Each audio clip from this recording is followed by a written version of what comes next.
That ring had belonged to Chris Kyle's grandfather. It was a family tradition spanning 3 generations. And now it was sparkling in the dusty streets of Ramadi, right where 12 enemy militants were waiting. Chris Kyle had to make an impossible choice, his life, or the promise he made to Taya. That ring had belonged to Chris Kyle's grandfather. It was a family tradition spanning 3 generations. And now it was sparkling in the dusty streets of Ramadi, right where 12 enemy militants were waiting. Chris Kyle had to make an impossible choice, his life, or the promise he made to Taya.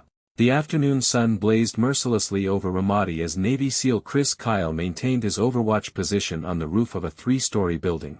His Barrett M82A1 rifle rested steady against his shoulder, the scope providing crystal-clear views of the street below where a Marine convoy was preparing to move through one of the city's most dangerous sectors. In his left breast pocket, wrapped carefully in a piece of cloth, was the engagement ring. Chris had carried it with him for 3 years, through 2 deployments, across countless firefights, and into some of the deadliest situations imaginable. The ring had belonged to his grandfather, Thomas Kyle, who had proposed to his grandmother with it in 1944 before shipping out to the Pacific Theater. Thomas had survived the war, built a life, and raised a family. The ring had become a symbol of the Kyle family's promise, always come home to the ones you love. Chris's father had used the same ring to propose to his mother in 1970. And now, Chris carried it, waiting for the perfect moment to propose to Taya. That moment was supposed to be tomorrow, when he called her from the FOB during his scheduled satellite phone time. He had the whole speech planned, the words rehearsed 1,000 times in his head during long hours on Overwatch. But first, he had to survive today. Through his scope, Chris scanned the surrounding buildings with methodical precision. Movement in a second-floor window, 300 meters east. He adjusted his aim, studying the figure. Civilian, elderly man watching the street. No threat. His crosshairs continued their sweep. Rooftop, 400 meters north. Nothing. Alleyway entrance, 200 meters south. Clear. The oppressive heat was making him sweat, and Chris reached up to wipe his forehead with his left hand. That's when it happened. His fingers brushed against his breast pocket, and he felt the ring shift. In that split second, Chris realized his mistake. The pocket button had come undone, probably hours ago when he'd adjusted his position. As his hand moved away, the cloth-wrapped ring slipped free and tumbled out of his pocket. Chris lunged for it, his sniper training momentarily forgotten in pure instinct. His fingers grasped at empty air as the ring bounced once on the concrete rooftop, then rolled toward the edge. No, no, no. Chris whispered, watching in horror as the ring reached the roof's edge and disappeared over the side. But what happened next turned a bad situation into a nightmare. Chris crawled quickly to the roof's edge and looked down. 3 stories below, in the dusty street that formed the demarcation line between American-controlled and contested territory, his grandfather's engagement ring lay in the dirt. The gold band caught the afternoon sunlight, creating a small beacon that seemed to mock him from 15 meters below. But that wasn't the worst part. Through his scope's peripheral vision, Chris had already catalogued the tactical situation on that street. 12 enemy fighters had been using a partially collapsed building directly across from his position as a staging area. Intelligence indicated they were planning an IED attack on the convoy that was currently 2 blocks away. Chris's mission was clear: observe, report enemy positions, and provide precision fire support if the Marines made contact. Under no circumstances was he to compromise his overwatch position or expose his location to enemy forces. The ring lay directly in the enemy's line of sight, 30 meters from their staging area. Chris's spotter, Petty Officer Jake Donnelly, had been monitoring the convoy's progress through his own optics. He noticed Chris's sudden movement and turned to see what was wrong. "Legend, what's going on? You good?" Chris Kyle stared down at the ring, his mind racing through tactical calculations and personal implications. Without that ring, he couldn't propose to Taya the way he'd planned. The Kyle family tradition, spanning back to World War II, would be broken. More than that, the ring was his connection to his grandfather's memory, his father's blessing, and his future with the woman he loved. "Jake, I've got a situation." "What kind of situation?" Chris explained what had happened, his voice tight with frustration and disbelief. Donnelly's expression shifted from confusion to concern to something approaching disbelief. "You're telling me your engagement ring just fell into enemy territory?" "My grandfather's engagement ring. 3 generations, Jake. It's the ring." Donnelly looked through his spotting scope at the street below, quickly assessing the tactical nightmare Chris was describing. Legend, that's a hot zone. We've got 12 hostiles staged less than 30 meters from your ring. The convoy's going to roll through in 15 minutes. You cannot go down there. I know the tactical situation, Jake. Then you know that ring is gone. Write it off, man. It's just metal and a stone. But Chris Kyle knew it wasn't just metal and a stone. It was his grandfather's promise to his grandmother. It was his father's promise to his mother. It was supposed to be his promise to Taya. And it was lying in the dirt of a Ramadi street, waiting to be crushed by a convoy or picked up by an enemy who would never understand what it meant. Here's where Chris Kyle made a decision that defied all logic and training. Jake, I'm going down there. Donnelly's head snapped around so fast Chris could hear his neck crack. What? No. Absolutely not. Legend, you cannot abandon your overwatch position to retrieve personal items from a combat zone. That's insane. I'm not abandoning my position.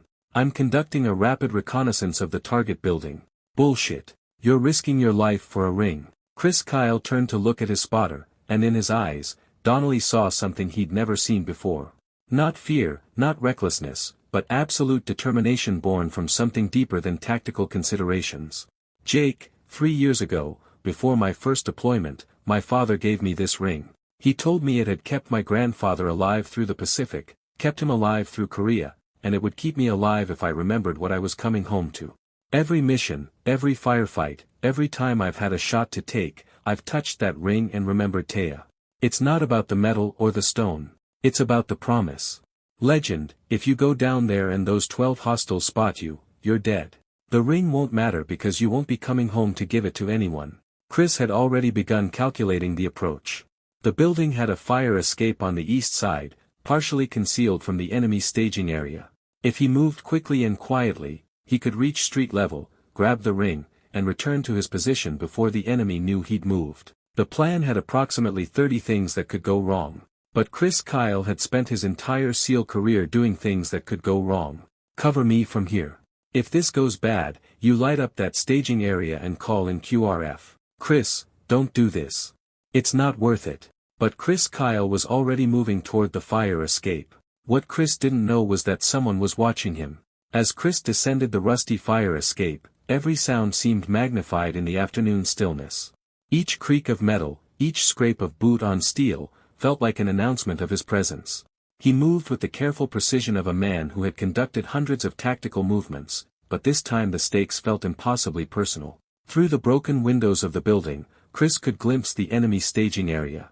The 12 fighters were clustered around what appeared to be bomb-making materials, their attention focused on their deadly work. They had no reason to be watching this particular street. The Marines were still 2 blocks away, and American forces rarely operated in this specific sector on foot. Chris reached street level and pressed himself against the building wall. 20 meters to his right, the ring lay in the dirt. Between him and the ring was open street with minimal cover. If anyone looked this direction, he would be completely exposed. He checked his watch.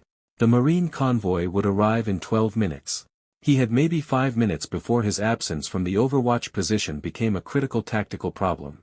Chris took a deep breath, touched his chest where the ring should have been, and sprinted across the open street. His boots kicked up small clouds of dust as he ran. Every instinct screamed that he was exposed, vulnerable, making himself a target for enemies he couldn't see. But Chris's focus was entirely on the small gold band that represented everything he was fighting to return home to. He reached the ring, dropped to one knee, and grabbed it from the dirt. The metal was hot from the sun, and Chris could feel the familiar weight of his family's history in his palm. That's when he heard the voice behind him in broken English. American soldier, you move and you die. But the identity of the voice changed everything Chris thought he knew. Chris Kyle froze, the ring clutched in his fist.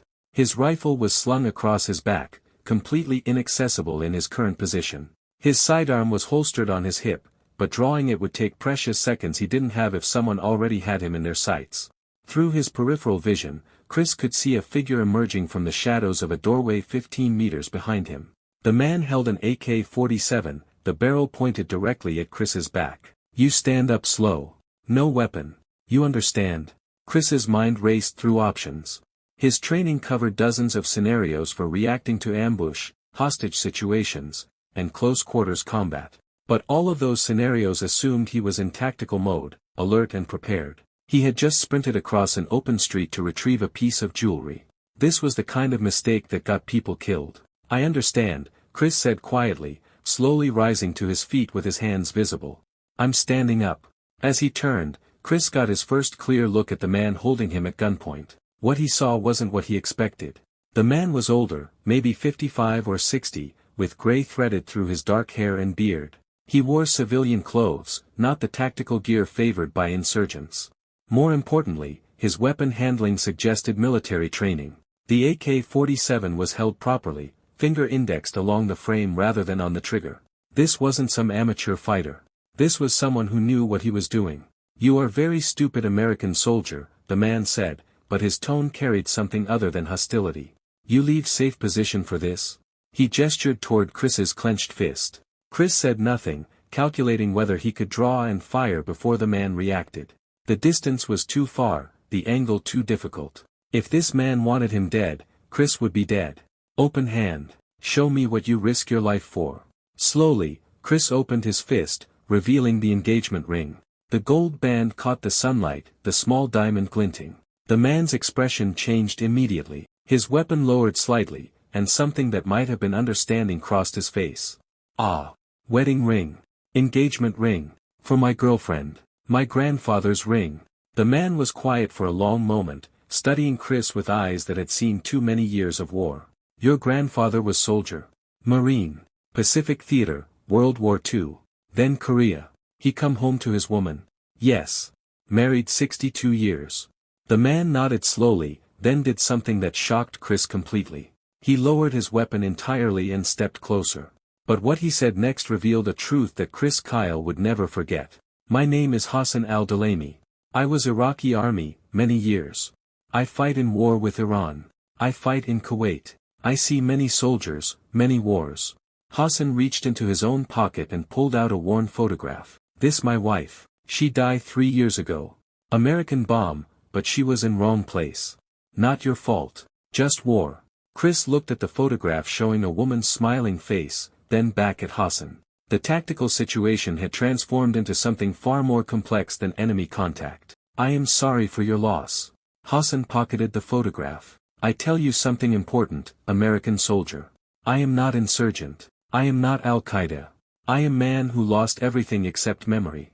I live in this neighborhood because it is my home. Those men in that building. He gestured toward the enemy staging area. They are not from here. They come to make bombs, kill people, destroy everything. I watch them because I have nothing else to do. Why are you telling me this? Hassan looked at the ring in Chris's hand, then back at his face. Because you risk your life for promise to woman you love. This means you are not just soldier. You are man who understands what we fight for. Not for government, not for politics. For people we love, for promises we make, for home we want to return to. Chris Kyle stood in the middle of a Ramadi street, holding his grandfather's engagement ring, having a conversation with an Iraqi man who could have killed him but chose to reveal a shared humanity instead. Hassan, those men in that building are planning to attack Marines. Good men who have families waiting for them. I know this. I watch them build their bombs. They are evil men who care nothing for Iraqi people or American people. Only for destruction. I have to stop them. Hassan nodded slowly. Yes, you must. But first, you must know something. There are not 12 men in that building. There are 17. 5 more arrived 10 minutes ago through back entrance. Your position on roof, you cannot see them. But they are there, and they have RPG. The intel changed everything. Chris's position was compromised, and the convoy was heading straight into a far deadlier ambush than expected. That's when Hassan made an offer Chris never imagined. American soldier, give me 5 minutes. I'll draw all 17 men outside. You shoot from the roof, the Marines live, and you keep your promise to your woman. Chris studied him. Why help me? Because they destroyed my neighborhood. Because I have nothing left but honor. And because a man who risks his life for a grandfather's ring deserves to go home. The choice had to be made in seconds. Trust a stranger who had just aimed a weapon at him or follow protocol and risk Marines dying. How will you do it? I'll tell them Americans are planting charges. They'll panic. These men are cowards. If this is a trap, then we both die. I'll be inside with them. But it's no trap. I'm tired of watching evil men win. Chris extended his hand. Chris Kyle, Navy SEAL, Hassan al-Dalami, Iraqi Army, retired. Let me help you end this. Chris sprinted back, ring zipped safely in his pocket. He climbed the fire escape, arriving just as Donnelly was about to call him missing. Where the hell were you? Convoys 3 minutes out. Change of plans. 17 hostiles, not 12. They'll be outside in 90 seconds. Get ready. 17. How do you? Trust me. Through his scope, Chris watched Hassan vanish inside. A minute passed. Then, exactly as promised, fighters poured into the street. But what happened next, no one could have predicted. 17 enemy fighters poured into the street, armed with AK-47s, RPGs, and bomb-making materials.